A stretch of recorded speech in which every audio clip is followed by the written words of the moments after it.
The perfect karmic profession. It's almost kind of magic. Oh wow, that's a good question. You got to be honest. Man, that's so expansive. I don't know, it's too expansive. They don't always come up that often, but when they do, grab them with both hands and just throw everything at it.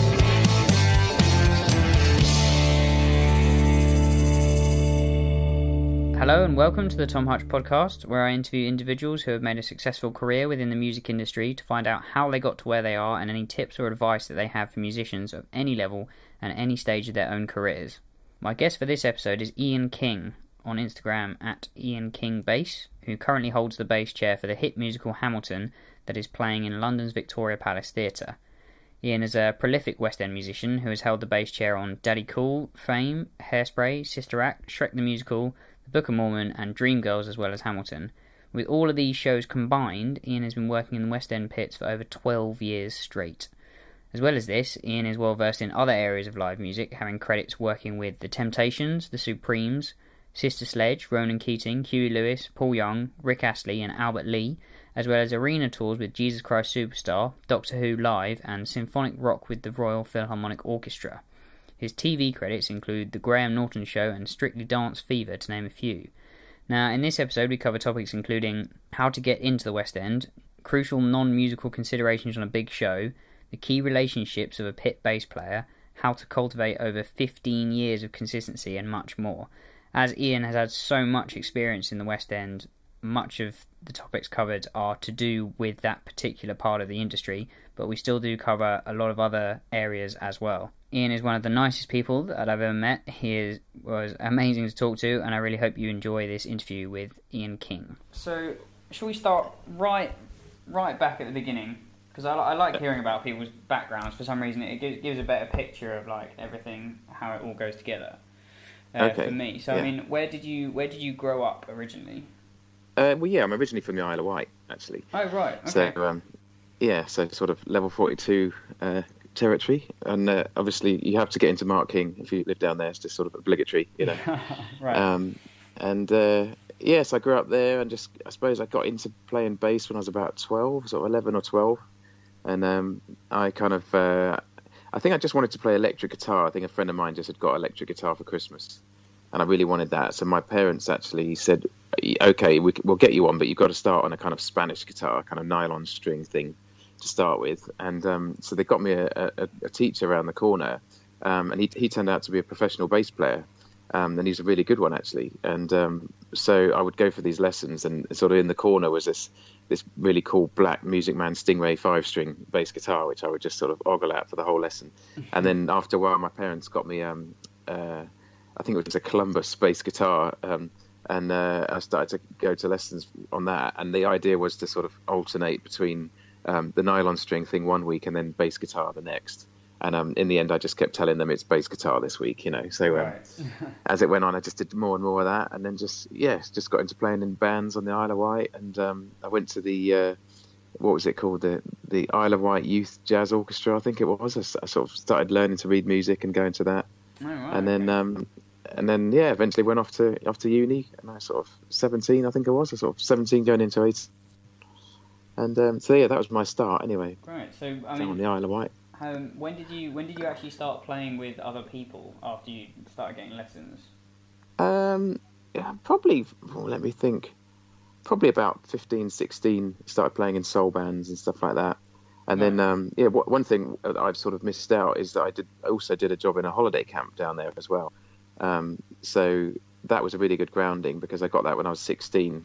And I kind of did it instead of A-levels, actually. I'd sort of started doing A-levels. And you got a job playing music in a...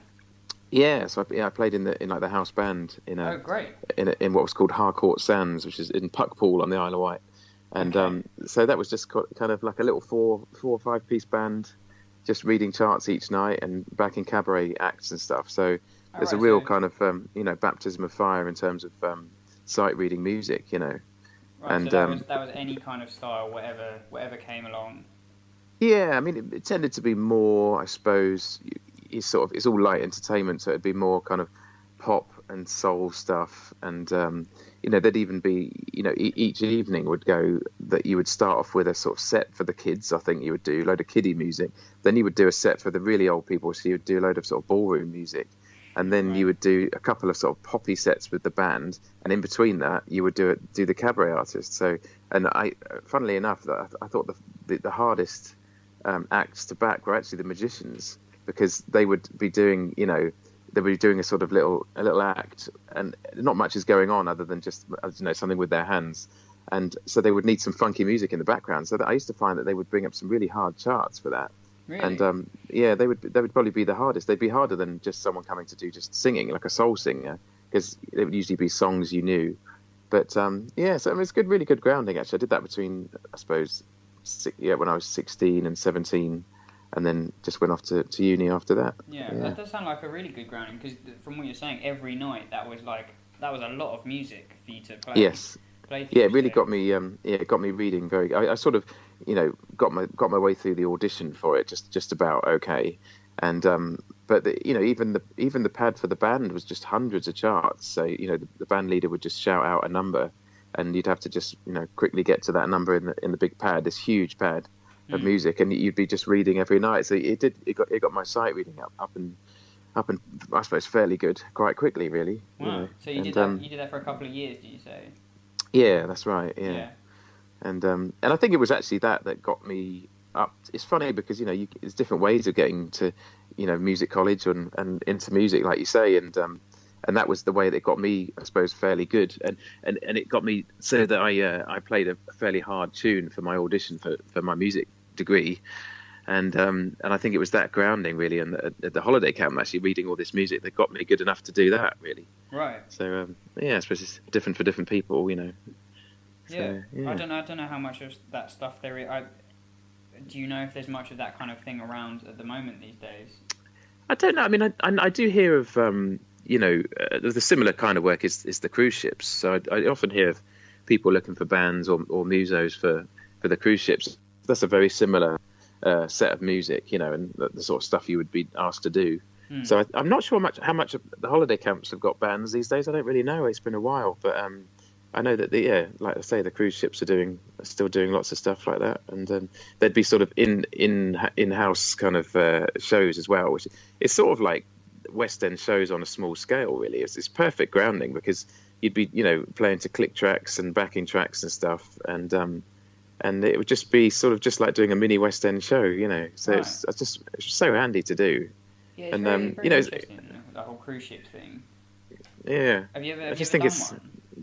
I haven't myself, but I just think it's a really good thing to do because I hear of quite a few players, I suppose, that have just come out of music college and they're desperate to get straight into the West End, and don't get me wrong, they might be fine, they might be well good enough to do it, but I think it's a sort of a question of dealing with the pressure of maybe these sort of slightly higher profile shows, and I think it's a little bit dangerous to go straight into the West End because it is a high profile thing, and if you go wrong, if it doesn't go well, then it's going to get noted, and you won't do very well from then on, But doing like a cruise ship for a while, and maybe doing some pantos, just a really good way to practice what you're going to do when you get to the West End later on, And I just think it's important to work your way up, and I suppose pay your dues really, just because it just prepares you. There's a lot of stuff that flies at you when you do these shows, and not a lot of it is always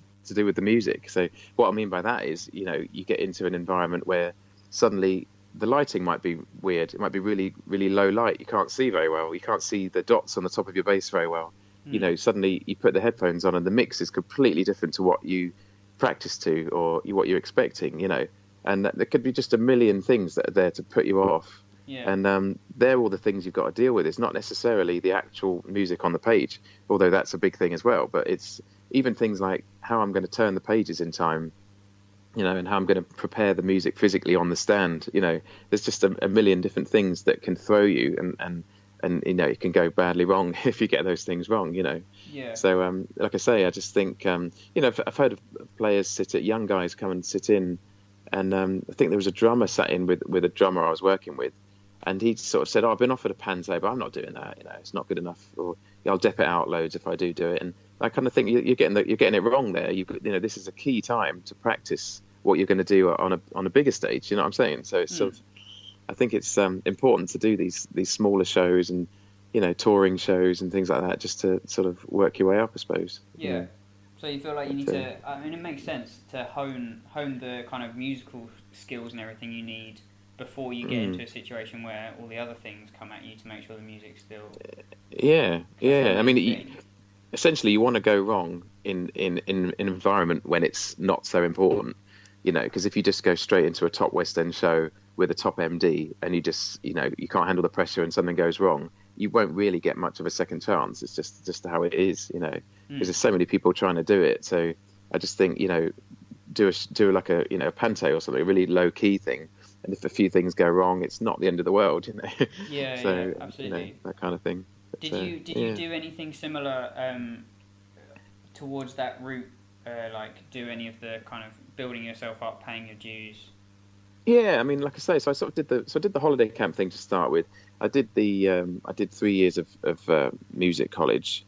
And I sort of, towards the end of that, there wasn't an enormous amount of playing. Well, not enough really for what I wanted to do in my course. So right. I went along to NIJO, and I would sit in, and it was NIJO 2 actually that I sat in, which was more of the rehearsal band. And there was a guy, Yannick Gwizdala was the bass player at that time. So I remember sitting in with him. And then he moved on to do other stuff, and I sort of went into NIJO 2. So what was good about that was every Saturday morning was just, again, more reading charts and getting used to that sort of stuff. And then so that was a good way to get back into things. And actually it's through the people I met at NIJO that I got into a bunch of function bands. Did a million functions up and down the country for absolutely years, right, with some great players, actually, some really good guys, And I did that for quite a while. I'd done a few sort of touring shows, various sort of things. I remember doing kind of cheesy sort of Latin pop shows and various things. And I was in sort of disco bands. I did that. I did a salsa band. It was really good. Right, so pretty much everything, really. Yeah, I just did a lot of different things, really. And, and even just a good function band is just, again, a great way to sort of get you playing lots of different stuff. There'd always be like a set at the beginning whilst people are having dinner, which would be like the jazz set. So you'd just be getting the real book out and reading down a bunch of charts for that. And then, later on you'd have more poppy stuff and, just a real sort of wide range of music that you're asked to play. So again, it's all about getting your hands around a bunch of different tunes, really, and just getting used to how you're going to sound doing them. And, it's something I always say about these West End shows, because again, like, they're sort of banging on about it, but a lot of people want to come straight out of college, go straight into it. But the whole point of a West End show is that there will be lots of different styles. The whole point musically of a lot of these shows is there will be a swing section, there will be a funky section, there will be a rocky section, and you have to have played that before. You can't just be learning whilst you're there. Like, how am I going to play this? You need to sort of bring something to the party that you've done before. So with all the shows and everything. Because sometimes in the shows, the sections, there are sections of styles that only last for 4 bars, 8 bars. That's so it. You've got to be really on it, haven't you, with all that stuff? Yeah, I guess so. Yeah, you just got to be able to just pile straight in, and also maybe things might change during rehearsal periods, and they might suddenly throw something in, and you've just got to have an idea of what they're talking about. And I'm not even talking about like anything crazily technically hard to play. I'm just talking about, there might be a rumba section or something, or they might, and you just got to know what they're talking about. You just got to know the basics of what a bass player might play, or whatever instrument you're playing, in that instance. And so I'm not necessarily talking about high level technical playing here, like, we're going to now do this tapping section. It's more about just knowing about what's going on, just knowing what they're talking about. Like you need a big enough, a broad enough grounding so that if something comes in and it is a rumba, like what exactly, a rumba yeah. is, rather than just like, I'll do a generic Latin pattern that I know. I guess won't so. Work in that thing. Yeah, you just want to sound authentic, really. Just sort of have a stab at sounding like you know what you're doing. Really, that's the idea. Yeah, well, the whole every person I've talked to so far, this comes up every time, because I ask them about their background and everything, and the bottleneck of Nijo, everybody seems to have gone to there and like met most of the guys they know from there, and then like you say, do function bands and kind of cut their teeth doing that and like paying their dues. It seems to be a running theme because a lot of people, like you say, I don't know if it's more now these days or whether it was always like that, but people are very impatient to get into the bigger stuff, understandably, but maybe don't want to do the cutting the teeth that's so it. much. It's funny because years ago, you go back a few decades, there was plenty of sessions about, and I guess sort of maybe the better players would be busy doing sessions, and the West End stuff would be thought of as maybe a step down, And what's ended up happening is, the session scene is getting smaller and smaller, and there's just a few top guys that will be doing those things. And basically, the sort of, I suppose, the most regular work that you can get at a fairly good level is the West End stuff. So a lot more people are gravitating towards it, And I just I think there's just more interest in the West End stuff now, and like a lot of people, like you say, want to kind of do the shortcut to it. And it just can't be done. I just don't think it can be done. I mean, you could do it. You could go in and have a go, but I don't know. You're just not going to sound. You're just not going to sound ready. I mean, MDs know it. They can hear it a mile off. Like there's a fantastic MD that I've worked for the past 5 years called Nick Finlow, who's basically one of the best around. Amazing MD and ridiculous player. So it's just wonderful. And he can hear someone. When we're discussing, for example, a Dep that's come in, and he can just hear if someone doesn't sound quite ready yet. It's not very, you're not really specifically, slagging off their playing or saying he did a specific thing wrong. They just don't kind of sound very ready to be doing this level. And by that I mean, for example, simple things like volumes, making sure your volume is correct for each song, and maybe trying to keep it quite even when it needs to be. Like some people might move up and down a bit, or, it might be when they're not so confident on a song, play it quieter. And then on another song, they're really confident, they're just piling really loud, and it's just not very helpful, Yeah. So I just think, it gets noted by the better MDs as to whether you sound like someone who's got a grounding in all the different styles first. It's just, there's no bypassing it really. It gets noted, Yeah. So when you were saying like it's quite cutthroat, like if you come in and you don't do a good job, you'll kind of be blacklisted a little bit. Have you seen people come in who have done an okay job, but like you're saying that people in the band, they're good, but they're not ready yet. Have you seen those kind of people? Yeah, kind of that has come happened, in, had a go, and then wait a couple of years before, and then get back into it. It's not basically if you go too soon, like you've ruined it. I don't know. It depends. I think it depends on your attitude. I think if you go in kind of humble and you give it a go and you do the show right, you've obviously put the effort in to learn the pad well, but you maybe don't sound quite ready yet, then I don't think you've done anything to be blacklisted. That sounds quite extreme, So the MD, for example, might say, well, let's sort of let them slip down the list a bit for now, but it wouldn't be a sort of never again situation, But you're still on a list as well. But you might, like you say, it might be a good idea for that person to go off and do some other stuff to get a bit more experience, and then come back on maybe the next show you do, But alternatively, if a player came in really cocky and then obviously hadn't done the homework and just basically messed the show up for no other reason that they messed it up themselves, then that might get seen, a bit worse, really, and they probably wouldn't get another chance. So it can be cutthroat, but I don't think people are too unfair about the whole thing. But there's if you imagine there's only a sort of handful of shows going around in London, and there must be a hell of a lot of players wanting to do them, and so in terms of the actual playing, it's I just think you have to be up to speed, I suppose. Yeah, I know. It makes sense. I mean. The amount of money that's involved in all the shows and everything, there must be X amount of people wanting to make sure that it's perfect every night, kind of thing. So it's understandable. Yeah, I mean, how so regardless of how old someone is or how experienced or whatever, is there an accepted process of like how you get onto somebody's list, how you get into the kind of bubble of the West End at all? Yeah. I mean, that's a good question, really, because there is sort of, I mean, essentially, there is the sort of the stepping stones of like you say, start by doing a bunch of bands of your own, then work up to maybe doing some touring shows. You could even Dep on a touring show and then get your own touring show.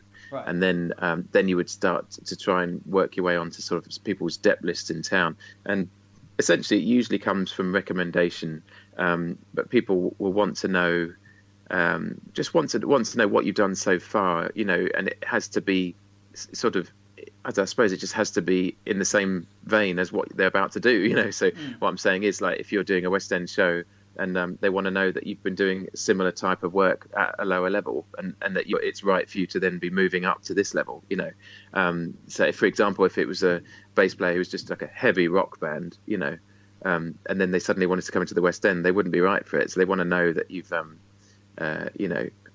been doing the right sort of work, and you're on the sort of trajectory, the right trajectory to get up to that, So do people like check you out, or do they talk to you directly? How do you mean? What you mean, like if you've been recommended, is that as good as? I think what they would probably do is they would maybe talk to the MD of any shows you've done before, right. And also, like, a lot of the fixers that fix music in the West End also fix the tours. So there's a lot of the same people fixing the bands, and so you could basically do a bit of digging, and find out about the person, So once you're kind of on a list or whatever, I mean,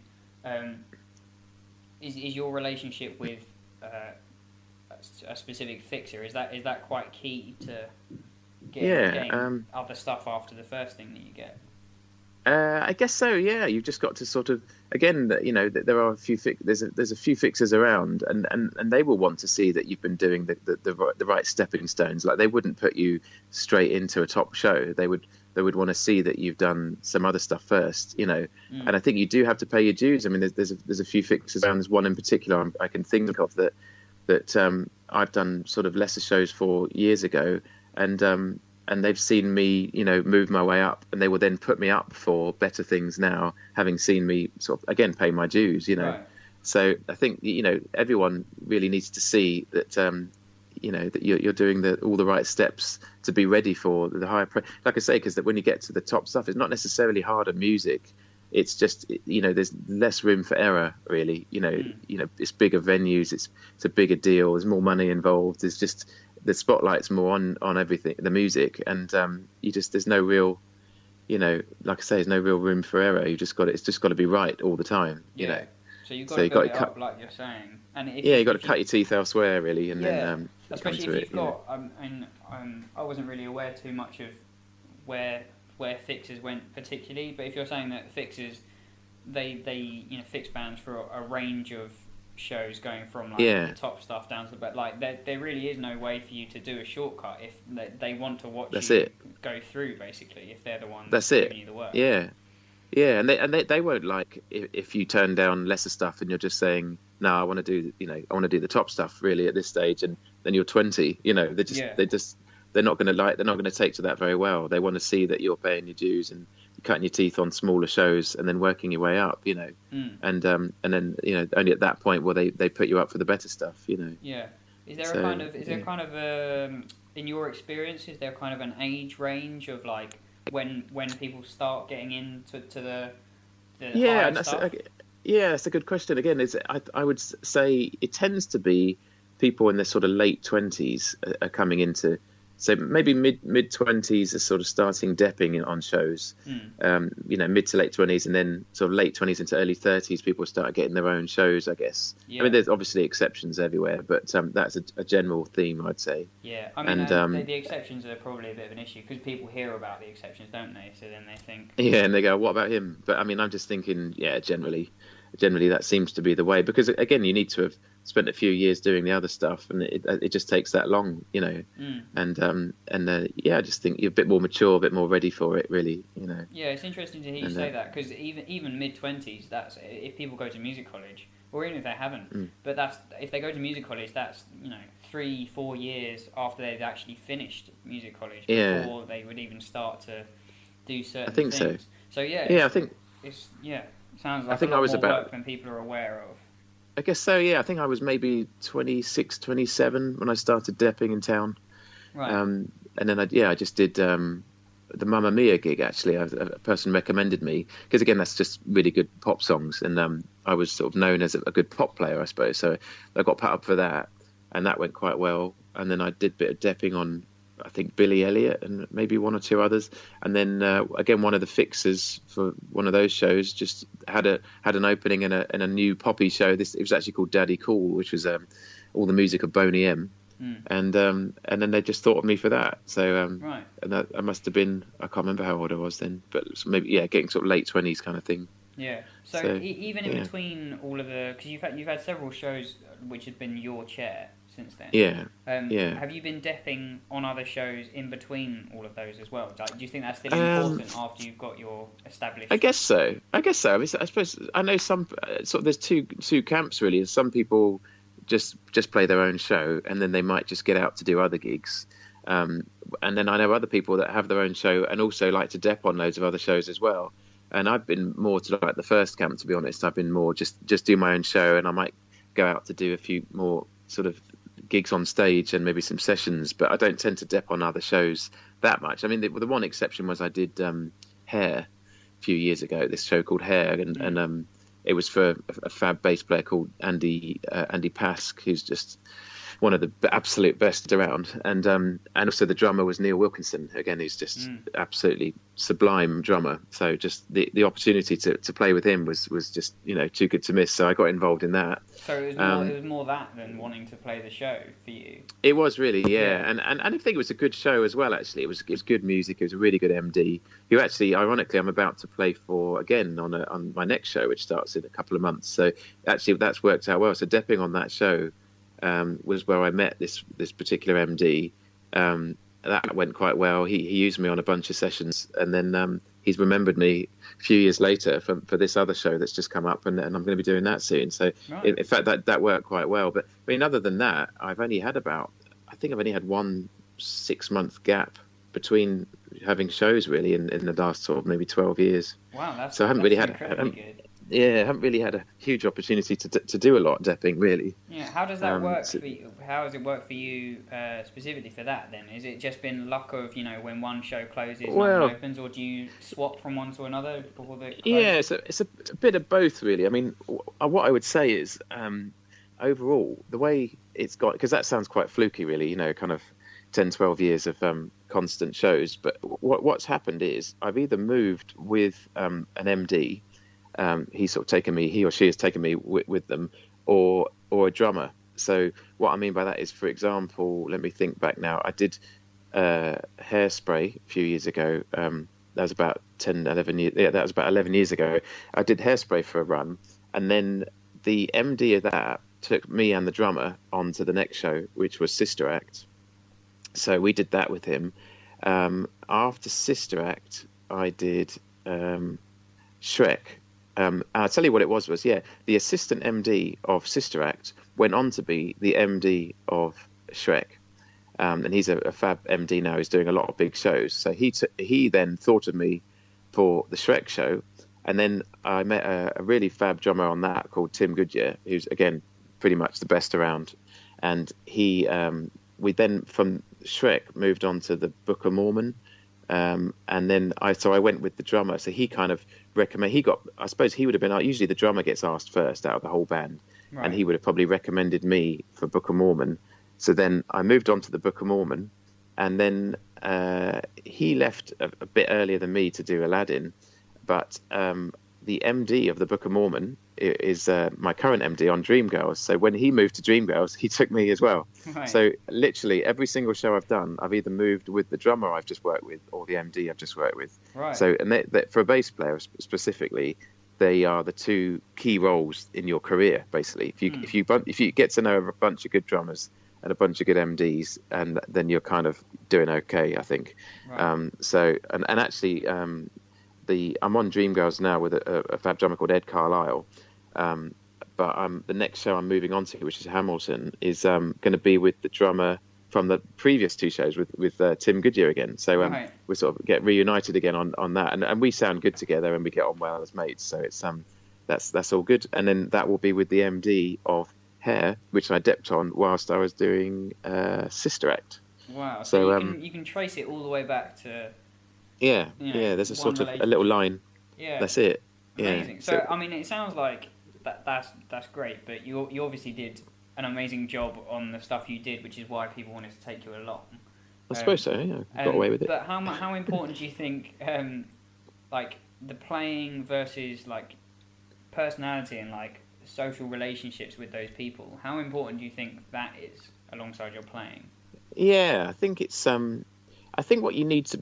Yeah, that's a good question. You basically got to. There's a couple of key things. I think you've got to be a really solid player, and you've got to be sort of. You've got to have. There's got to be something about your playing that's a bit exciting, and it's got to have a bit of vibe to it, but without going too far. If you just want to walk in and be the star of the show, then it's not really going to go well. You've still got to be a team player, so you've got to be a really solid player, but who brings a bit to the party as well. So you've got to have a bit of vibe about you.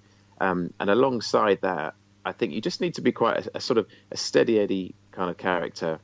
And you just got to be amiable. You just got to be kind of friendly, chatty to people. You're going to be sat with people sort of 8 shows a week. You need to get on well with people. Often you finish, say, for example, the matinee show on a Saturday, and then the show will finish, and everyone, you look left and right, and whoever sat there, you've got to go and have dinner with them or whatever. So you're hanging out with these people a lot. So I think that will come into it. Probably 50-50, the playing and the personality. I think, if people are thinking about players for a show, it's so important. I mean, do I want to sit with this person? I want to sit next to them week in, week. If they're, raging alcoholic and really violent, then that's not going to go well, Yeah. So, so if you're an amazing player, like literally the best, it doesn't really matter. Regardless, like if you're not a nice person to hang out with, or you've got a bad vibe in the pit, I can imagine that like you're saying, you can probably get on a show, but I can't imagine that they would do as you've done, and somebody would specifically take them with them to another show. That's it.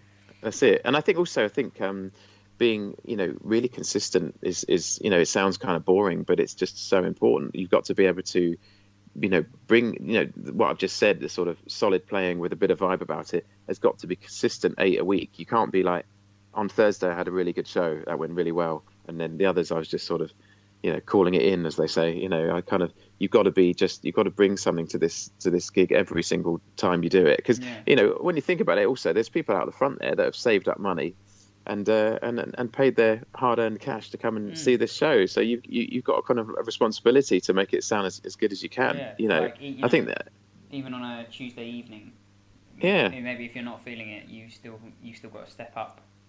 Completely, yeah. You've either got to sort of step up and give it 100%, or if you're not well enough, you've got to get someone to come and dep for you who is that night, and just make sure your dep list is hopefully as strong or as near to as strong as you are. And I just think that's really important. Again, I think your consistency on a gig is really important, because it gets noticed if you're sort of up and down as well. Yeah. So I think that's one thing I'm quite into, actually. It's funny. I think I'm maybe the right personality to sort of, I'm quite into sort of honing what I do, and in terms of my technique and the way I even just play the simplest things. I'm really into sort of working on my playing day in, day out. And so actually doing a show works really well for that kind of personality, because you're playing a lot of the same stuff. But you could sort of almost use it as practice. You can get better as a player by playing the same thing over and over. And there's always room for maneuver in shows. Like, I mean, what's one of the questions people ask me, like, do you get bored just playing the same songs all the time? But a lot of these shows, there'll be parts of the music that's just written that's a little bit more open for you to do your thing on, or you can interpret a chart. This is something, again, I think why maybe I might have been booked over the years, especially on a string of pop shows, is that I will take a chart and maybe interpret the part, just slightly tweak it. If I see something written, I'll think, actually what you mean is this, and I just slightly tweak it to make it how I would do it. And just again bring something to the party. But you feel do you feel like you can only do that because you have the experience of like X amount of years before you got into that, doing all these different styles and everything? Exactly that. I mean, for example, I'm trying to think, but there might be a song and it's like you can tell, this song is based on, for example, Good Times or something by Chic. You can tell that this has been written with that song in mind. So you need to know that original song, and you need to be able to clock that writer, that musical writer, had that vibe of song in mind when they were writing this song. Yeah. So then when you approach that song, if you put a fill in or you put something in, you can do something that springs to mind from that original record or whatever. Do you know what I'm saying? So you kind of bringing something that's stylistically correct to the part, you know. Yeah, absolutely. But nobody tells you to do that, do they? No, and but that's this is the sort of fine line. You've got to be able to interpret and embellish a part enough to give it a little something, a little extra bit of something, a bit of magic on it, I suppose, but without going so far that you're suddenly trying to make it all about you, you know. Yeah. And especially as a bass player, I mean, it's a real kind of art with some of the best bass players. I remember going to see Randy Hope Taylor play with a band just in a kind of local club in London. And a friend of mine, a guitarist I was playing with at Hairspray, took me down to see him. And they were playing a bunch of covers, just, you know, really groovy stuff. It would be like Jocelyn Brown tune or something.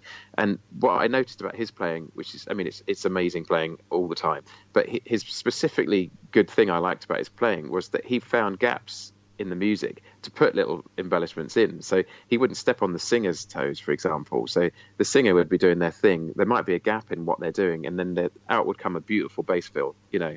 And it would be put in places where maybe we wouldn't always think to put them.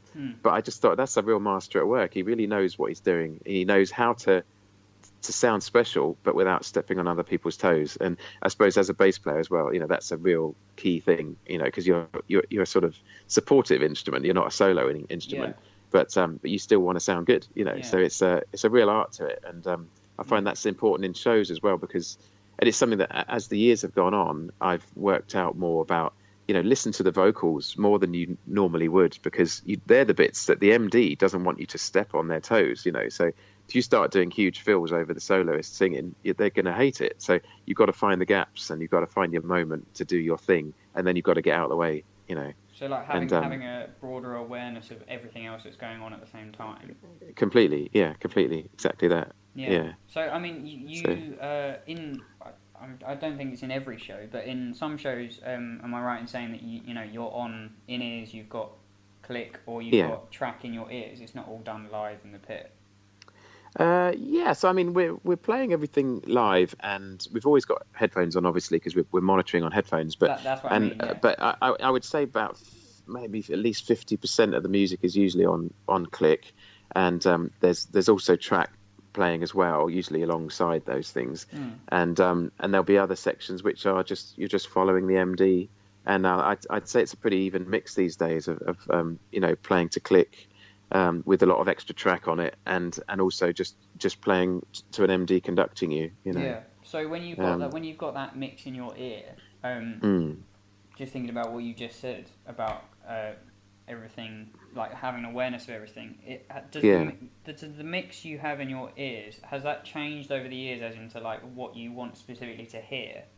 That's what you mean. You actually listen to as well.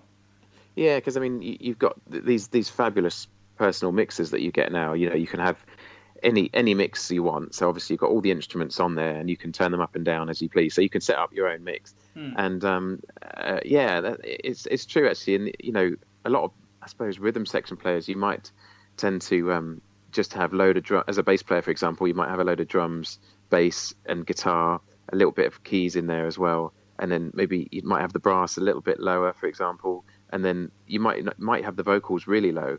But as you're right, as the years have gone on, actually, I've started to make sure I listen to the brass lines more. So I, again, don't step on their toe. They might be doing something really nice. You know, you've got to let them do their thing. And I'll have the vocals a lot louder. I mean, this current show, Dreamgirls, that I'm doing is, you know, it's this very soulful kind of thing. And the singers are, you know, really doing their thing on it. And it's a big part of it. So I have that quite loud now, actually. So I'm just listening to what they do, because it makes you play less a lot of the time, because you just don't, you know, if you're not listening to everything, you know, you're not getting a full picture of what's going on. Yeah. So like saying, it's more important about finding your moment, and then just kind of doing what needs to be done when there's not that gap. Yeah, exactly that. Yeah. Complete. So yeah, that's all fun. Yeah. So saying about being consistent, going back to that, about being consistent when you're not filling in all those gaps. Do you feel like that was something that you worked on and you built up through working on some smaller shows when you were younger? Yeah, I think so. I think for example, I suppose an example of that would be playing to click. Just getting used to that. It's funny, even the holiday camp thing. I remember the way we used to play to click at holiday camp. He was all into that. Was he would put a cowbell over because we didn't have in-ear monitors at that point. We just had like monitor speakers, little wedge monitors in front of us. So a way to get the click to us was he would often put a cowbell in, so we'd be playing along to a cowbell, which is quite funny. But again, that's something that I've always been in positions where I've, been playing to track really. So I think by default, you're just always working on your time, and I suppose I've kind of pride myself on having fairly good time really. Yeah. And like you're saying about half and half these days to click and not, so it's important to be able to have solid time without relying on the click.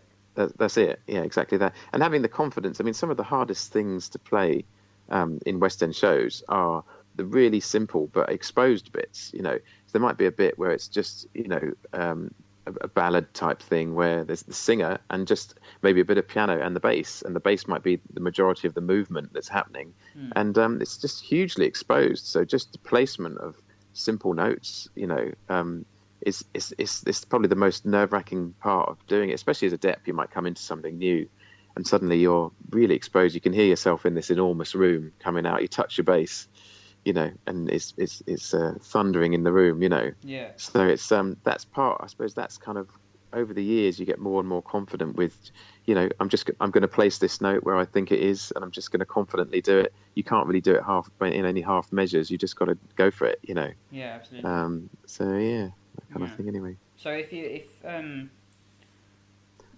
thinking about the depping process now, like if somebody was coming in to dep for you, first of all, how would you meet someone new who was going to dep for you? How would that go? Yeah, it's funny. I mean, there's a few guys that have been sort of regulars throughout my last sort of 10, 12 years, I suppose. And there's also a few new guys that have come in, and it's always a recommendation, really. I mean, I suppose in a way, there's a sort of key group of players that do each instrument in town, and they will sort of, I suppose there's a little bit of helping each other out. Maybe if someone's not got a show at the moment, but they've had a show for years before, so and it's not so much like all Deps are young guys, like at all. It's just like no. Yeah, like saying if someone doesn't have a show currently, like they'll come in and dep. Yeah, so exactly that. So, for example, like I say, there's a guy I know who did Jersey Boys for 9 years, and then suddenly he's gone from solid paycheck for 9 years to suddenly out there freelancing. So, other people that know that player will get them in on their shows, to try and give them a hand. Got to make a living. They've got small people to buy shoes for, So, so there's a certain amount of that going on, so and maybe I would kind of community spirit within the West End. Yeah, I mean, I'd like to think that if I was suddenly without a show, maybe some of the guys I know would get me in on their shows just to sort of help me out as well. But alongside that, it's not a completely closed shop. I mean, that sounds very closed, what I've just said. It's not as simple as that. I mean, like there's a few guys that I know, younger guys that have come in. Again, they're really nice chaps and very competent, and they've come in and it's gone really well. They've just been integrated really quickly to the whole scene because they just tick all the boxes of nice, laid-back guy, very sort of reliable and sound good. And a lot of it's to do with doubling as well now. Like you have to be able to play as a bass player. And in my example, you're not just playing electric bass or double bass. You've got to be able to play both. The next show I'm about to do, Hamilton, I've got to play 5-string electric bass, 4-string hollow body bass, sort of kind of like Paul McCartney sound, and double bass with the string sections, so a lot of bowing as well. And then I'm playing a little synth bass as well for some of the tunes. Right. So you've got to find guys that will do all those things as well. Yeah, I suppose that makes finding a dep quite hard as well if there's all those different skills. That's it for different shows. I mean, but conversely, the show I'm on at the moment is just electric bass. So I've used a particular guy who used to dep for me on Hairspray when that was just electric bass. So I've remembered him from then, and he's a good pal of mine, and he's a fabulous player. And he now comes in on that. So it's sort of horses for courses. Different shows require different types of players, and so yeah. But it sounds like you've kind of horses for courses, but it sounds like you've got kind of all of the horses in a way covered, I suppose. Kind of covered. Yeah. Do you think that's important for people to kind of come in having had all that stuff, or did you kind of develop that as your career went along and as and when you would need it to. Yeah, you mean the different instruments and stuff? Yeah. Yeah, I mean, like I say, I started with electric bass when I was like 12, and I did that for my first sort of 20 odd years or whatever. But it's been the double bass, for example, has been something that's coming in more recent years. And I remember my first show with double bass was Sister Act, and I just had a little bit of double bass in it. So I got away with that fairly easily. And then my next show, which was Shrek, we had a much harder double bass part, and it was quite involved. So I made sure I had a bit of a heads up, as to how long I had before that show was going to start. So I went off and made sure I got some lessons with some great guys, and just really put the time in. There's just no real shortcuts. You've just got to put the time in. So I've sort of the double bass has been something I've brought in more recent years, and the keys thing for this next show that's a sort of newish again. There's only a few tunes on keys, and that's something I'm just putting the time in and getting it down. It's weirdly, you sort of have the kind of the bass sort of sensibilities. You sort of got, what you want to play on it. You just got to work out where everything is and get the touch right. Right. And off you go.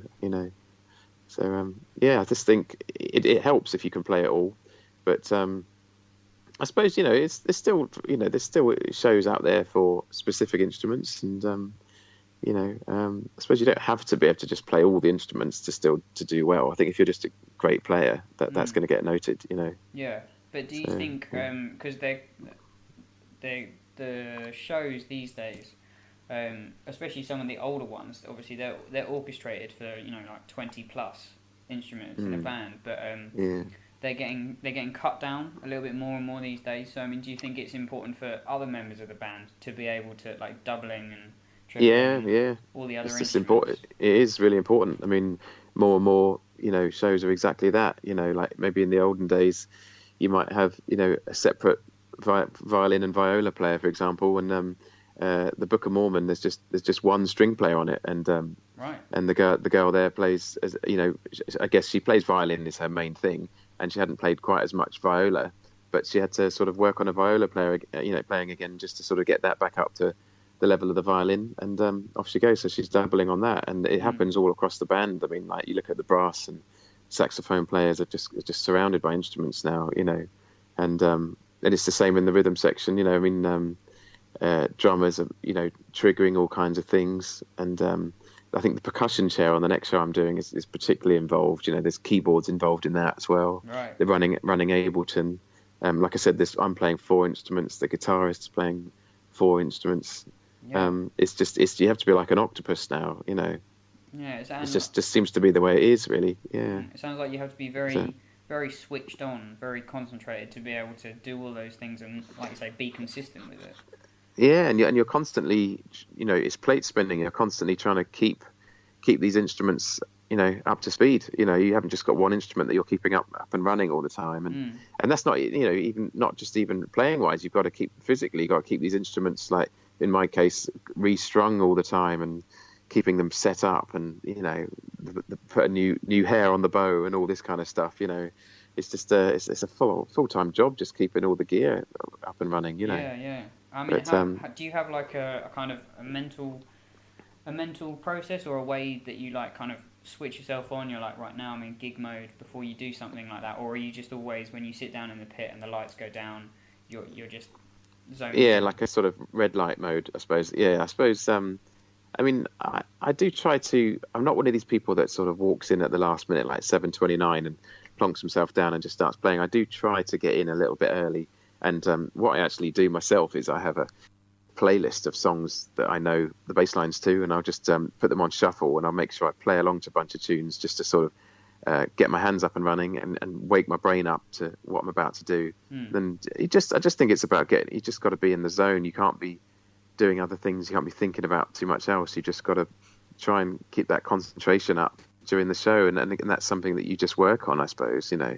Just trying to, keep your mind on the job, and that's it really. Yeah, because it does seem like a very important part of it. Like if you have, I'm sure in your position, if you had like one Duff show, I don't know whether you've had one Duff show in the last 12 years or so, but if you did, well, probably.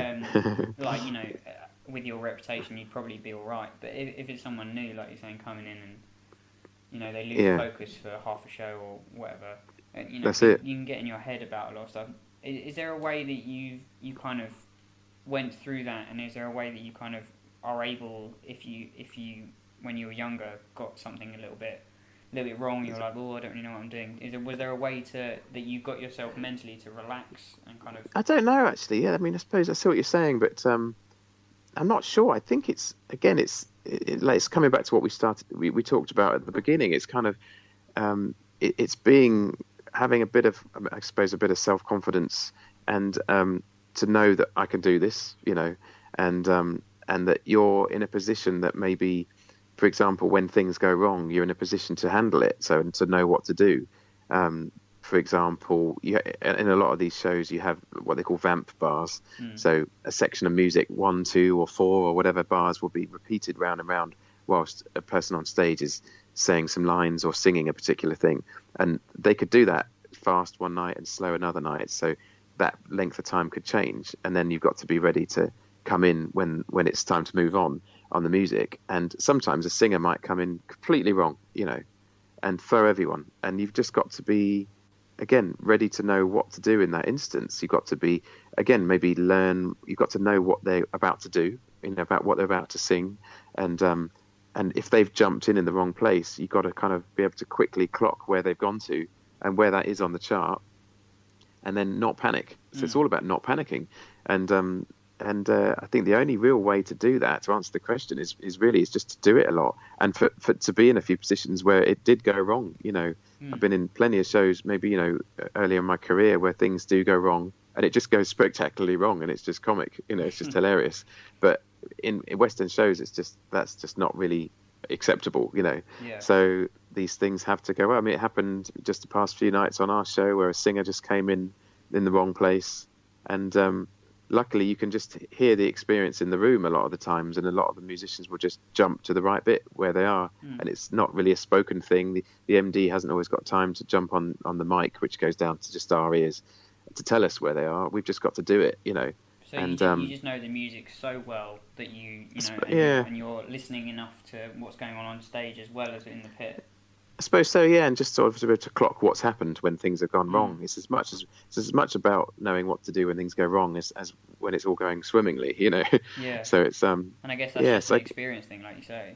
Yeah, I can't think of any way. I mean, you're right to think about it. I mean, you've got to not. It's all about not panicking. For example, another really sort of slightly funny example is you do sometimes, every so often your mind might wander, and then you might suddenly realise, oh God, I'm not looking at the page, I'm not looking at the music, but I'm still playing the song. So in my earlier career, if that happened, that would be me making a mistake. I would go wrong or stop, But in my sort of more recent years, if I realise I'm playing a song and my mind has wandered, or I've just looked away for a second and I've come back and I've looked at the page and I think, I don't know where I am, I've learned to force myself to not panic and to almost what's the word? Just allow myself basically to keep playing in a kind of muscle memory way, and then whilst I'm playing, it's almost just like keep playing, just accept that your sort of muscle memory is just going to make it happen, and then scan the page until you basically see on the page where you are, what you're hearing your hands doing, sort of almost like a detached thing from your body. Right, it's yeah. like I've got to scan the page until I see what my hands are doing. It's kind of slightly strange experience, but you basically then you go, there I am. It's all about forcing yourself to not panic in situations like that. And 9 times out of 10, if I suddenly, like I say, my mind wanders, and then I'm suddenly snapped back in the room, I won't panic. I'll I say to myself, keep playing. You're in the right place. You just keep playing, and then I'll scan the page, and there I am. And then you lock back on to the rails, Yeah. But it's one of those things where it takes a bit of, again, that's a sort of self-confidence thing. You've got to sort of, I suppose, trust that you're going to do this right, most of the time anyway. Yeah. And yeah. So how long does it take you when you start a new show? Does it depend on the music, on like how the show is, but like how long does it take you to get to a point where your muscle memory is confident enough that something like that might happen and you'll be fine? Yeah, I know what you mean. I'd say probably maybe 6 weeks or something before it's starting to really sink in, we're kind of honing the part anyway in the first few weeks. Like, how am I going to play this? How am I going to approach that? You know. So you're quite switched on anyway in the beginning, aren't you? So... Yeah, and so I suppose it's all about, you know, the levels of concentration. Right at the beginning, they're sky high because you don't know what's coming next, and you're absolutely, you know, on top concentration. And as the months and years go on, that concentration comes down, but hopefully the playing stays the same, you know. And but yeah, it take a good few weeks, I'd say, before you're starting to feel like, yeah, I know what's happening here, you know. Yeah, I guess after you've done it for months and years even, the consistency thing, I suppose, do you feel like that's the biggest challenge? Okay, yes, yeah, I suppose so. Yeah, it's just making sure that you still, because again, there's, you know, even just the intensity of your playing, you can just sort of what they would call it in or phone it in, you know, where you just sort of going through the motions, but it's not going to sound as exciting as if you were really, you know, up for playing that day. And you know, can so tell when you're doing that. I think so. I think it sounds, you know, you can hear the difference if someone's really enjoying and what they're doing and putting in their 100%, you know.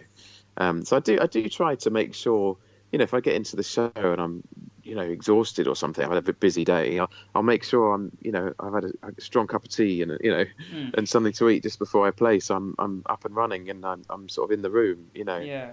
It's just, like I say, I think you owe it not just to the audience, but to the rest of the band. If the rest of the band are really going for it and you just can't be bothered, I just don't think that's acceptable, really, you know. Yeah, absolutely. And I think it's that consistency that actually keeps getting you rebooked for shows. You know, people just notice that, you know, if you imagine, I think I did this Book of Mormon one for, it was about 3.5 years. I took into account holidays, time off, you know, maybe one show off a week. And I still worked out I'd probably played it over 1,200 times, you know. Really? So it's quite something, you know.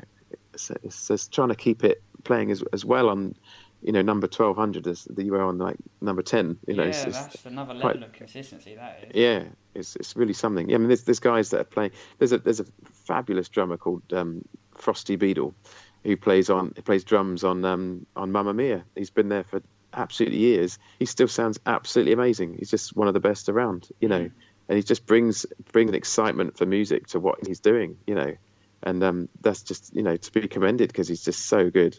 You know, there's other guys in that same instance might have just sort of lost the love for it and wanted to leave, you know, but he seems to. I mean, I think he keeps himself busy, I think, with other projects as well, which I think is key on a long runner. But you know, he brings his sort of love for music to his playing on Mamma Mia every night, and still people go in there and you know, depping or whatever, and they just say he sounds as great today as ever, you know. Yeah. And I mean, God knows how many shows he's done. If he's been there like 15 years or something, that's just scary, you know. Yeah. But, I mean, and how do you? Because to some people, if you say to them, right, you're going to play, you know, this show 1,200 times over the next 3 years, they'll be like, "You're mental. I'm not doing that at all." That's it. Yeah. How do you keep yourself sane when you're doing that? Do you think it's a case of, you know, you either have that mentality and you're like, you love doing it, so you don't mind, or do you know some people who do it but they like absolutely hate it? Yeah, I think there is a few people like that will make it more like, you know, like a job maybe, but I just don't think it's going to go well for them. I think there's a few people that have done long running shows, and when they finished, they just never got booked again. So I think the people that make it, you know, work are the guys that maybe make sure they play some other bands outside their show, or if they've been in a show for absolute years, then they probably will start depping on other shows just to keep themselves up and running. Yeah. But I think you're right. I think there is probably a mindset. There's probably a type of person that wants to do this type of work, you know, and can sort of get themselves in the headspace every night to do it. And it's not everyone, you know. There's some guys that just like to just mix it up every night, and that's cool as well. That's their thing. That's totally cool. So maybe it does take a certain mindset to bring that consistency to every night. Yeah. But at the same time, like I say, it also changes. For example, like if I'm playing my show and there's a different drummer and guitarist at either side of me, they will play it in a different way and play different things on over the charts. Maybe leave gaps where the other guy doesn't. Sorry, or whatever, or vice versa. And that makes you play in a different way. So it's sort of, it can make the show, it sort of refreshes it for you, you know. Yeah. So it's not quite as simple actually. It's just sort of, like we say, just playing the same thing over and over. I think it changes. It's a sort of slightly organic thing. There's a lot of variables going on. Yeah, a lot of variables, and it, you know, there's a lot of things that will change how you approach it each night as well. it can be. I just enjoy it myself. I just enjoy playing the bass, you know. And so you don't feel like you ever get to a point where you're like, oh, I've played this show, I haven't taken a night off for like 3 weeks. I know what you mean. Need to go off and do a different gig. Do you ever get into that headspace with yourself? Okay, occasionally. I mean, don't get me wrong. It's not all, you know. It's not excitement every day. You do have times when you're tired or you've just done it too much, and you just have to give yourself a break. That's important. I mean, I try and do like a day a week off, you know, because you've only got Sundays off anyway. So maybe book a Monday off or a Friday or something just to mix it up. Yeah. And do you fill that up intentionally with another gig, or do you intentionally leave that as like a weekend? I tend to keep that as a day off and just spend it with the wife and family. And if I get another gig in, I'll take another day off as well.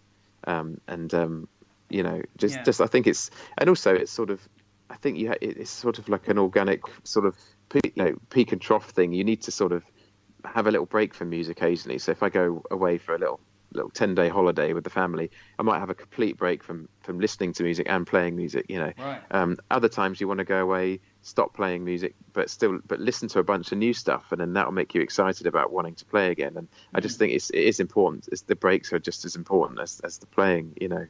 And because you're right, you know, you can do your head in if you do it too much. And I mean, right now, for example, I've got tonight off the show, and my sort of the tendons in my right hand are just feeling knackered. Right. I'm just like, I physically need a break, you know, even if I'm still really enjoying what I'm doing. My hands are just tired. And you know, there's the percussionist in the show, I was talking to him recently, and he's the same, you know, he's playing these congas and stuff every night, and his hands are just knackered, you know. Yeah. So, you know, it's so even though it's like, it's only, I guess some people, you know, hear people practice 8, 10, 50 hours a day, whatever. But I mean, the show's only like, you know, two hours long. You're probably playing. Yeah, 2.5. Roughly. Yeah. I know Dreamgirls is particularly like quite intense with the music. Yeah. It is. Yeah. Even like just consistently doing 2 hours a day, like I suppose in that environment, I guess. Yeah. That like is particularly knackering. Yeah, that's it. I mean, like for example, Dreamgirls is there's hardly any gaps. I think there's like 1 4-minute gap in the whole thing, and where we don't play, and everything else is pretty much back-to-back music. And for example, on a Wednesday and a Saturday when we do 2 shows, that's pretty much 5 hours of playing, like you say, in a sort of pressure environment. So it's not just sort of practice at home where you can have a little break and go back to it. It's kind of full on. So it's tiring. It's quite a lot to it, you know. So if you get halfway through a week and you're like, oh man, this week's not for me, or whatever, how far in advance do you have to, like, do you need to get a Dep in? Can you literally ring someone up after a show and be like, do you want to do tomorrow? Or I mean, you can do. I mean, you have to go through it. Yeah, I think you have to have a pool of players, maybe 4 or 5 Deps, maybe. And that maybe do again. Some also guys that do different stuff. So if one's not available because they're booked up for something, then another guy might be more free on a particular day or whatever for whatever reason. And so I think it's have a pool of players, and you have to check in with your fixer to make sure that there's not too many people off the show the particular night you want off. And you just got to kind of you can do it. You can do it an hour before if you feel like it, but it's got to be. Everything's got to work. Like, you've got to have someone available, and it's got to be cool to be off that night and stuff. But I know what you mean. It does happen. You just have days where you're just like, I can't do it tonight. I don't want to, you know, for whatever reason, you know. Yeah. Well, I mean, or if you have an emergency or something, I guess it's completely a different environment at all. But like when you're finding Deps, do you find that's just going off on a bit of a tangent? Just thought about it. Is there like do you feel like that takes a while, and that's a bit of a chore as well? Sometimes you're like, it might just be easier just to play tonight rather than find a Dep. Or is it kind of you've got a group of guys that you know you can just fire one text to and they'll reply pretty soon, yes or no? Yeah, I know what you mean, actually. I think it sort of varies. I've got usually 4 or 5 Deps available for a show, and you usually kind of you sort of have an idea of what people are up to generally. And if you suddenly wanted a last-minute Dep, for example, there might be 1 or 2 of the guys that you think they're more likely to be available short notice than the others. So you would try them first, you know, and work through the list. Whereas, for example, if I'm booking off something in 2 weeks' time, then you could probably take your time a bit more and choose who, you know, that guy might be available, might not, but I'll check with them, you know. And I tend to try and, you know, rotate it all so everyone gets a go, you know, quite often. Otherwise, Right. people are just forgetting how it goes. Yeah. And do you hear back from, or I suppose you probably ask when they first come in, but is it just a general, you go back in and chat to the guys who played with your Deps last night to find out how they did? Yes, Like, yeah, that's do it. you feel obliged to kind of monitor that, because it's your chair, so I guess Yeah, well, it that's true. reflects Yeah, I on you mean, if your Dep comes in and doesn't do. yeah, you do. I mean, for example, usually, so I always use my instrument as the example, but for a bass player, like I would ask the drummer, how was such and such last night, and they would say whether they had a good one or a bad one. And if there are any issues, usually the MD will flag it up anyway, and they'll just sort of say, it's X, Y, or Z person didn't do it well enough last night. Have a word about this, that, and the other. So it is kind of monitored actually, and like you say, it's my name sort of in the program, and you kind of want to try and keep the standard as high as possible. I suppose you don't want people going in just being a bit blasé about the whole thing and not putting in the effort and getting it all wrong. Yeah, because people are going to look in the program and go, well, that Ian King guy was pretty rubbish, and it's like, no, it wasn't me. Do you know what I mean?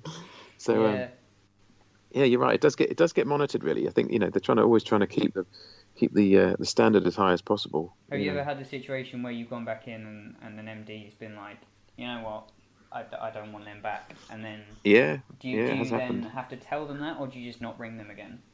You kind of I think you usually want to try and tell, you don't want to just sort of go quiet on them because they'll just get paranoid. So you'd I mean, normally it would be there would be notes first. It wouldn't come out of the blue. They would be sort of given a few notes about what they did. And if it did get to a stage where that's it, you'd have to sort of pluck up the courage, give them a call, and just go, sorry, it's not working out, but hopefully I'll give you a shout on the next show. Yeah. And so, sometimes there's grey areas as well, if I'm honest. Where someone might have not done it that well, but they're not. It's not so bad that we would never again them. But the MD might say, look, you've got 5 guys, try these 3 guys first in future, and maybe put these 2 more to the lower end of your list. Ask them, not as often, sort of thing. That kind of thing. It's a bit of there's a grey area to it. Really, you don't really want to just, because like I said, no one really wants to have the word never again put next to their name on a show, because it's going to have an effect on their future work. So you try and give people as much of a go as possible. And sometimes people maybe are just, really great players at a particular thing, but they're not so strong at something else. So just because they've not worked out on one particular show doesn't mean that they won't be brilliant on another one. So, you've got to try and be as fair as possible, I think, really. Yeah. Because I know myself, if someone put me in some, I don't know, particular, musical situation and I wasn't so good at it, I'd be a bit gutted if I got written off as a bad muso, on that basis. I'd want to be sort of judged on other things I can do as well. So absolutely. So there we go. Yeah. So is there it seems like there's kind of a hierarchy? I mean, I know that there technically is on paper, but is it like kind of, the MD tells you to do something, like, you have to do it, kind of thing? What, in terms of booking people as Deps and stuff, you mean, or just generally? I was just thinking, because you were saying the MD comes back to you with some kind of notes about stuff, and I guess because the MD's in the pit as well, so I suppose you're musician friends together. But I suppose they are the boss, relationship really. You have to watch out for. Yeah, like they are technically your boss, so you kind of. Yeah, they are really. I mean, they're the musical director, and they're usually the reason you're sat there. They've asked for you to be in the show with them, and so that they are the person not only conducting you, but they're clocking what you're playing, and whether it's right for the show, and they'll also be clocking about your Deps, what they're doing. And so they're the boss. It's just as simple as that, really. They're usually really cool guys. I mean, like the chap I'm working with at the moment, you forget he's the boss half the time, because he's a great laugh when everything's running smoothly.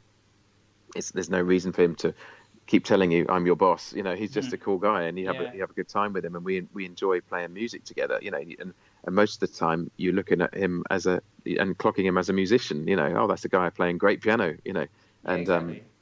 But he'll only sort of stamp his authority on things when needed, really. But and also in in these theatre worlds, you have the musical supervisor as well, who's above the MD, who's usually someone who sort of oversees the whole thing. In my current show, they're the same person. It's the musical director is the supervisor, so he will then go on and supervise other productions of this show when it goes to Broadway, for example. Right. But in other instances, you might have a different guy who's the musical director. So, for example, for Hamilton, which is the next one I'm doing, there's a musical supervisor in America. So the musical director of the first ever production on Broadway is going to supervise what happens over in England. So he'll come over and have a sort of say in things, how it's set up in England, and sort of liaise with the musical director over here. Then once it's all set up, he'll go back to America, and then the musical director will be the boss here, you know.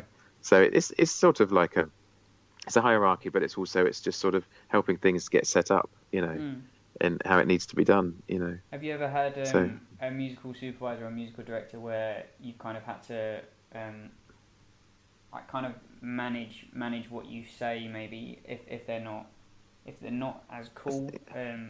I suppose so. I don't know. I mean, they tend to be all right, and usually, like I say, the reason you're there is because they like you. So it's usually a kind of a positive experience. You know, you normally get on originally beforehand. Yeah, I mean, obviously there's a few that maybe are a bit more strict and stuff, and you would just sort of play your role, and that's that. You know, but more often than not, you know, they're usually just really nice people. You know, I mean, 99 out of 100 will just be cool guys, and it's just that's it. You know, or I girls. suppose when you're at the top, you know, as you are, like there's no room for.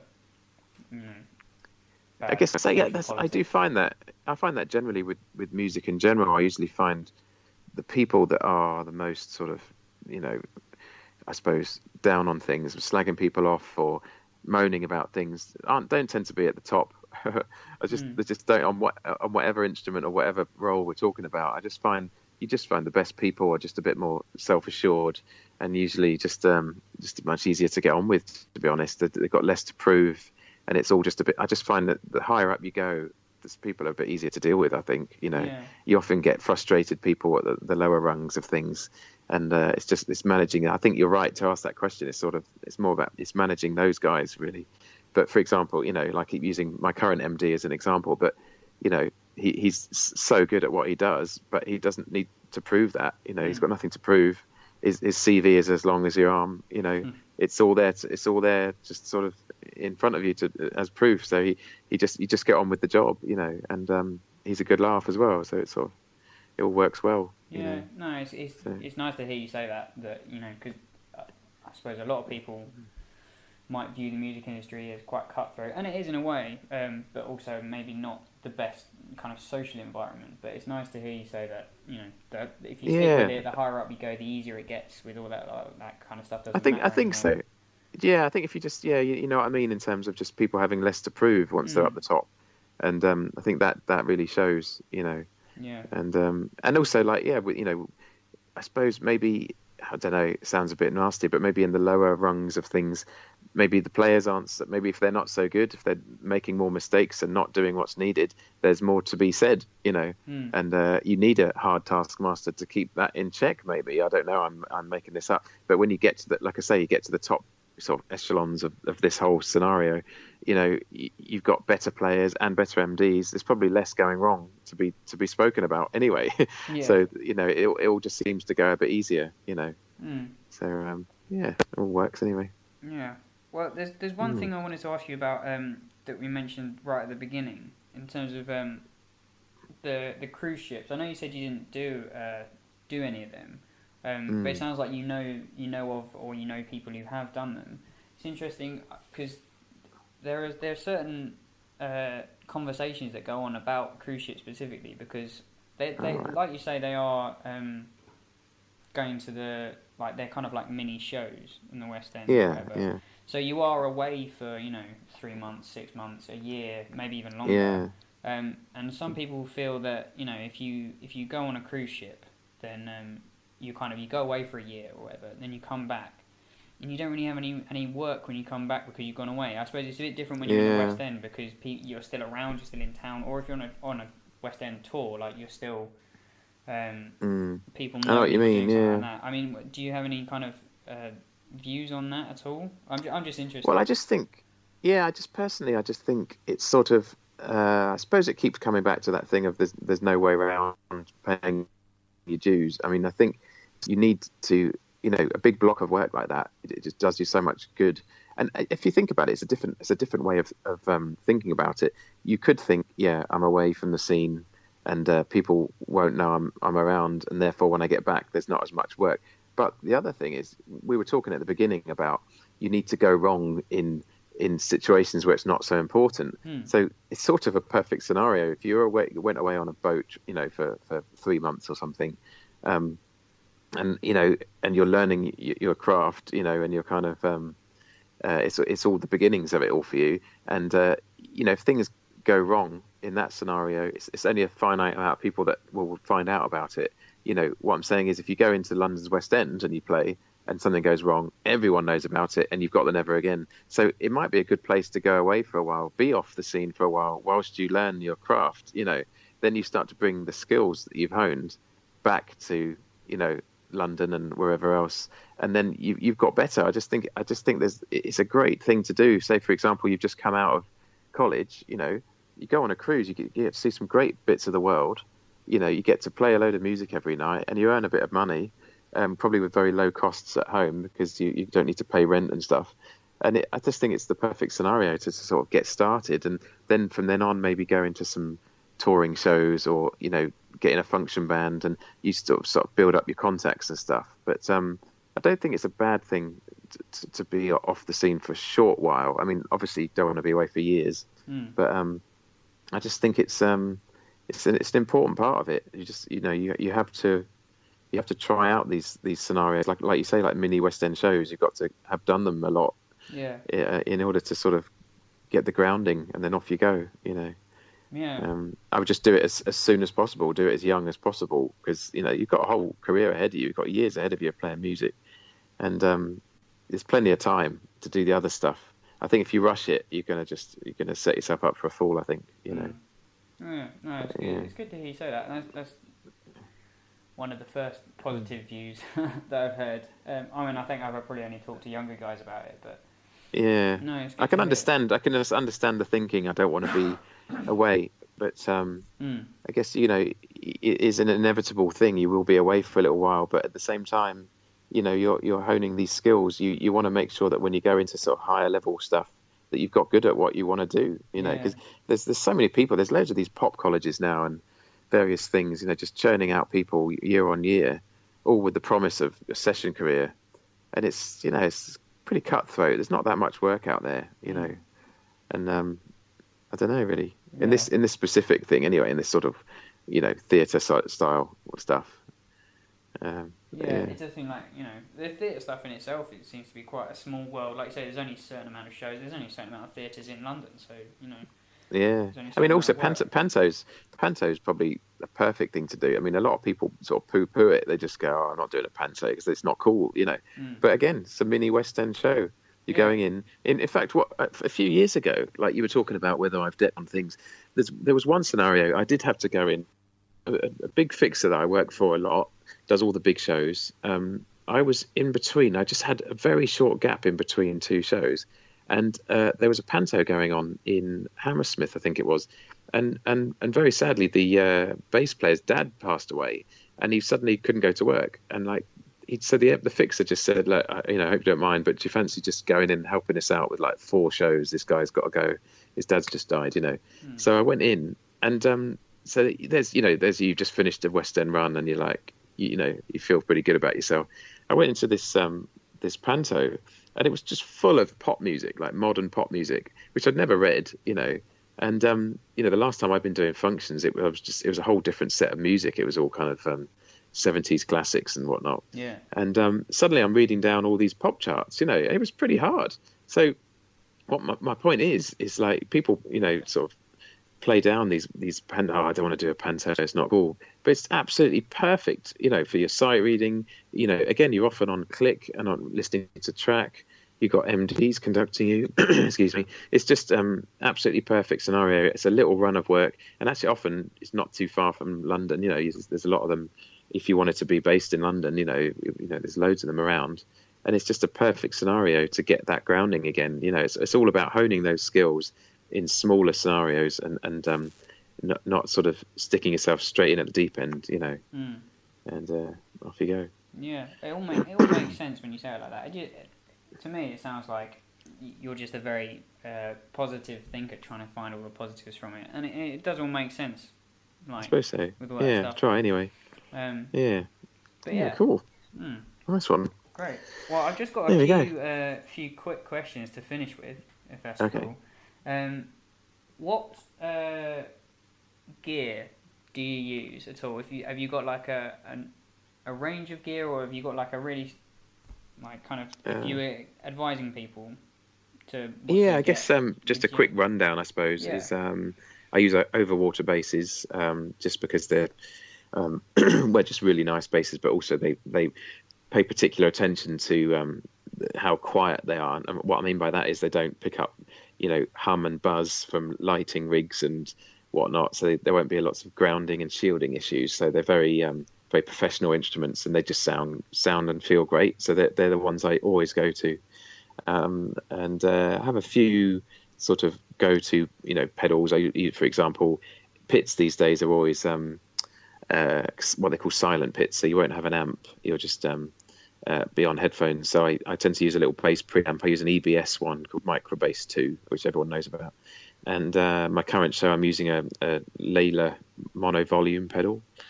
And you know, other than that, there's different shows need different kind of effects and stuff, which it changes from show to show. So it's not really worth mentioning them because they sort of change all the time. Yeah, but that's your standard. Like you go in and you use that on everything if you can. Pretty much, yeah. I've got a couple of overwater 5-string basses, like they're jazz basses that I use, which just sound great, you know. And you can make them sound a bit more like a precision or a jazz or whatever you need, and they work really well. I always use Ultraphones, which are the best headphones for pit work. I find they're just great. They're really good at sort of getting rid of the outside noise, you know. Are they over ears or are they like in ears? They're like these huge over ear things that look like you're drilling the road, you know, like the sort of the ones the guys wear for that, and then they've got drivers in them, and they sound really good. Great. I'm trying to think other sort of standard stuff I use really. Can't think of any specifics really. Yeah. Oh, great. But, that's the main thing. If you had to give like 3 or 4 albums, like your favourite albums for like recommended listening at all, do you have any that spring to mind immediately? Oh wow, that's a good question. I mean, I suppose again, I always come at these things from like a bass player, perspective. So stuff like "Off the Wall" by Michael Jackson, I guess, is a real kind of it's just a desert island disc, I guess I'd call it. You know. Let me think of other stuff I like. You got to be honest, don't you? Stuff that you would listen to over and over. I'm trying to think things that I like to listen to. I mean, I grew up listening to a lot of Prince as well. Again, it's trying to sort of narrow down a single Prince album. Blimey, that's really hard. Something like Sign of the Times, probably. Yeah. That's a good one. You know. I like Lionel Richie stuff. It's funny you should mention these albums, because if I think about albums I listened to growing up, there was one called Dancing on the Ceiling, which was just had such a great bass sound to it, you know. And some of it's a bit cheesy now. You listen to it, so it's older cheesy music, but it's I don't know, it stood the test of time for me anyway. Trying to think. Is there anything on that playlist that you were saying that you do before shows? Yeah, I mean, there's a few there's Al Jarreau album just called Jarreau, which is just fabulous, just such great stuff on it, you know. Let me trying to think about other stuff. I guess there's a bit, some Stevie Wonder ones. I suppose there's again, it's something like, I'm trying to think, because everyone always says, for example, Songs in the Key of Life, because that's the one that we all go to. Oh yeah. But things that I grew up with, there's an album called Hotter Than July. That's some really good stuff on it. What other stuff do I listen to? Blimey, it's so hard to think on the spot. It's a hard question, isn't it? Because it also, like, music that I've got into in more recent years, I suppose you get more into your sort of muso music. So people always mention Steely Dan. Obviously, I love some Steely Dan stuff, but that wasn't probably one of the albums, or bands that got me into bass playing at the beginning. It's stuff I love now, but maybe back in the day, I listened to let me think. Jamiroquai's Return of the Space Cowboy album had just wicked bass playing on it. Just I loved the first one, The Emergency on Planet Earth, because it was just this new band. It was so groovy, and I just loved everything on that. But I think maybe the sweet spot for me was that second album. The bass on it is so cool. Yeah. Equally, like I got into sort of Incognito when I was younger, and a Randy Hope Taylor album I really like is this album called Positivity. Right. And that's just all the bass lines on it are so good, and he's so brilliant on that. So that's one I really enjoyed, growing up. I was all into my sort of, brand new heavies, Incognito, Jamiroquai back in those days. And I guess Level 42. And it's funny because I think, I don't know if you find this, but a lot of musos, you ask them for top 5s or top 10s or whatever. They'll often say albums that they think that they are the coolest ones by a band, but I reckon there's always an honest one which isn't that. So for example, for Level 42, being a fan of Mark King back in the day, there's some really hip albums that everyone always talks about, World Machine, I suppose, and Pursuit of Accidents, and they were really good. But the one that made me want to play bass was the more commercial one, which was hang on a minute. What's it called? The one with Lessons in Love on it, Running in the Family, that album. Right. And that was, I suppose, the more commercial, you might call it, more cheesy album. But again, that's the one that made me want to play bass, listening to those, records. Yeah, great. So the more I talk about it, the more albums are coming out from my childhood, But I suppose bass playing ones would be Return of the Space Cowboy, Jamiroquai, Incognito's Positivity, Level 42, there's millions, but probably Running in the Family, Lionel Richie Dancing on the Ceiling. What else was that? What else did I say at the beginning? Al Jarreau's Jarreau, that was a good one. And Off the Wall. I mean, and again, this is another one. Michael Jackson albums, for example. Off the Wall is the one that everyone talks about. That's the cool one. But again, if I'm honest, during my childhood, it was probably the Bad album, which everyone thinks is the cheesy album. But that's probably the one I grew up loving the most. But you listen to, for example, even just the track Bad itself. You start to listen to like the organ on it. I think it's Greg Fillingane's on that. It's just the coolest thing ever. You just got to re-listen to some of these old albums. And I suppose that, again, in later years, I got into like Anita Baker and stuff like that. A lot of sort of female soul singers. That's it. Rapture is one of the albums she did, and Alita Adams. There's Circle of One. It's got Pinot all over it. Right. Great. So I've done way more than 5 now, haven't I? This is terrible. That's fine. No, absolutely. It's too hard to hone them all. Yeah. That's often the hardest question that people find. Yeah, I think so. Yeah. So finally, I mean, where you're currently on Dreamgirls, and you said you're going on to Hamilton. Yeah. Is there anything anything else that you're doing when you're not on a show that people can see you in at all? Are you part of any other bands that do stuff outside the West End? I suppose, recently, at one point I played in, there was a band called Real, which was run by Winston Rollins, which is a sort of funk outfit, and he used quite a few of the guys that played in Jamiroquai to play in that. Right. And there is an album on iTunes, I think it's called Love Crazy, that we played on. I played on all the tracks, and it's got a lot of the Jamiroquai players on that, which I was kind of proud of, that little bit I did. But in recent months, I've been doing sort of little freelancey bits for. So, for example, one of the things I did recently was I depped for Andy Pask on an Elvis show.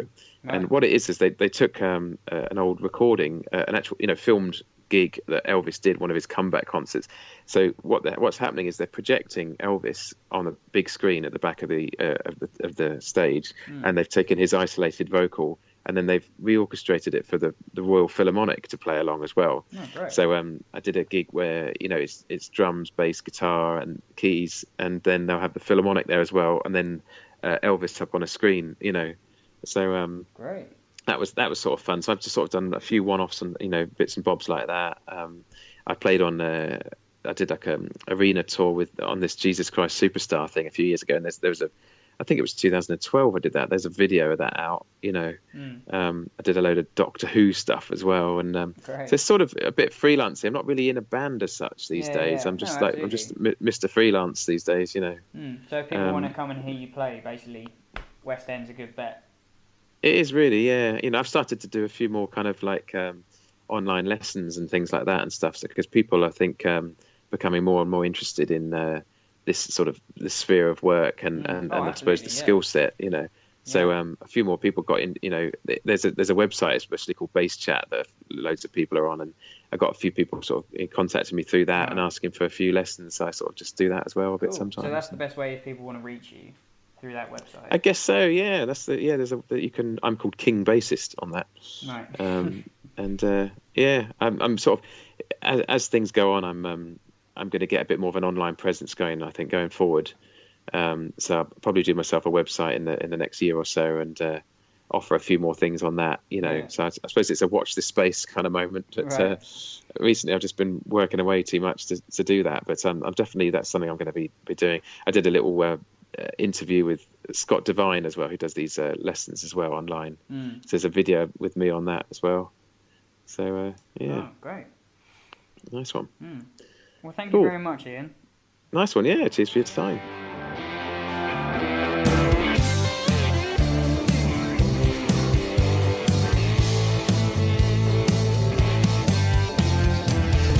Thank you for listening to the Tom Hutch podcast.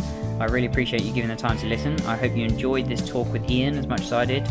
If you want to get in touch with Ian, you can find him on a website called Bass Chat, and his name is King Bassist. He does a lot of online lessons there, and you can also find him on Instagram at IanKingBass. If you want to check out the show notes or download a transcription of the episode, you can head over to tomhutchmusic.com/podcast and find it all there. If you like the episode, please give it a rating or a review. I'd very much appreciate it. And if you have any ideas of guests that you'd like to hear from, or questions that you would like me to ask, then please get in touch with me directly via email at tlhutchmusic@gmail.com or on social media at tlhutchmusic. Thanks for now, and I'll see you in the next one.